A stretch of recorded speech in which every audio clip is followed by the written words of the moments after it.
Okay, 4.5, carrying on with proving triangle congruence. This time we've got ASA, angle, side, angle, and angle, angle, side. This time in your vocabulary you've got included side. Well, that links in with this guy here, angle, side, angle. So it must be your angle, then your side, then your other angle. And here is angle, side, angle in its definition. Okay, look at the diagram here and here. Okay, you've got angle A, you've got side AB, you've got angle B. Similarly with this triangle here, you've got angle E, you've got side ED, and you've got angle D. Angle, side, angle. Here's example 1, using it to prove the congruence. But again, look at what you've got. You've got this reflective property again. Every single time it seems to be coming up, all right? But again, let's go with what you've been given. Always start with what you've been given, quote it, all right? It's a bisector, so that bisects angle PS and SR are bisectors. So therefore you've got that. You've also got the fact that this angle and this angle must also be congruent. Okay, so look for actual extra information that you've got. So don't forget, you start with a given statement, you finish up with what you've got to prove. Here's again is a proof. Write a 2-column proof or a flow proof. It should be relatively easy with you. There's your given statement, so you know that you're going to come across here. There's your given. What have you got to prove? You've got to prove that these two triangles are congruent to each other. And you know that you're going to do it by angle, side, angle. So you've got your first and your last column already done. Now you've got to fill things in. Okay, well, what are you told? The ABD, so this angle, so CB bisects this angle here, which means by definition that this angle here and this angle here are both congruent. And so are these guys. So you've got your two angles. Where does the side come from? Hey, here we go again, the reflective property. So you've got angle, side, angle. Okay, the last one, angle, angle, side. It must be in that order. So you've got angle A is your first one, angle B is your second part, and this is BC is congruent. So there's your third part. Angle, angle, side. Okay, your 2-column proof again with example 2. What have you been given? All the given information. You've got to prove this, so you know you're going to finish up with angle, angle, side. So let's look at the angles. Well, here's your angle, your information. This angle here is congruent to this angle. Okay, and it tells you that this guy is the same length as this guy. What else can you come up with? So you've got angle, side, and here is your third angle. So angle is your first one. Here's your second angle, and here's your side.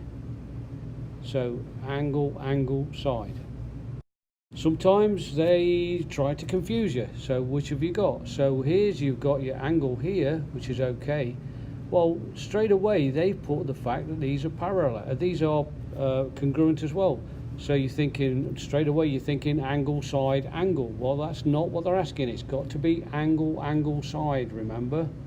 So now let's have a look at what we have got. So let's just look at the things that we do know. Right, we know that this is a bisector.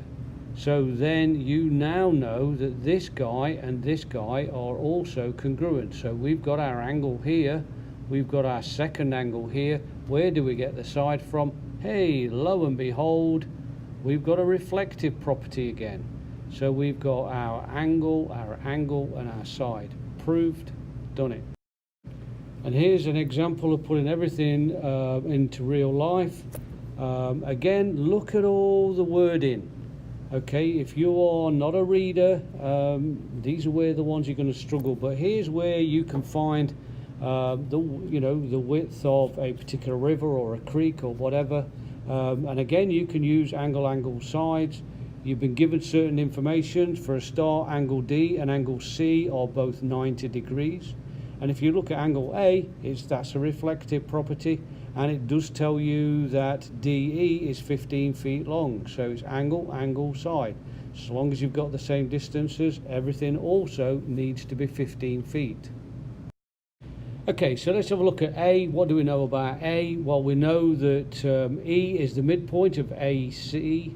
So we already know that we've got our side, which is AE and EC. We've also got the fact that angle C and angle A are right angles. So there's our first angle. What else do we know? Well, we know that these are vertical angles. So whatever angle CED is, then angle AEB must be the same. So we've got our angle here, we've got our angle here. All we're interested in is how long is DC. If we know that, we're good to go.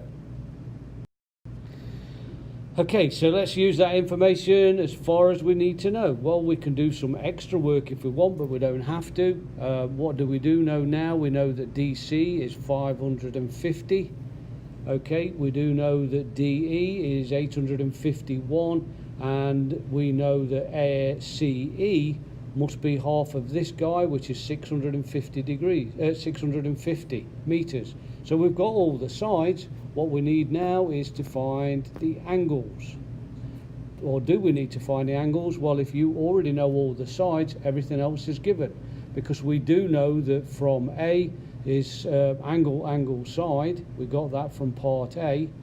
Well, part B then must be, if CD, which is given as 550, and we prove that we've got angle, angle, side, then AB must also be 550 meters. Okay, and here's all four that you've got so far that you've used in the last couple of sections. So in 4.4 we use these two guys, so there's 4.4, and today in 4.5 we use these two guys. So now you've got two extra things, or four extra things I should say, that you now use to prove that triangles are congruent. And don't forget, you're going to be using this in flow charts or in column charts.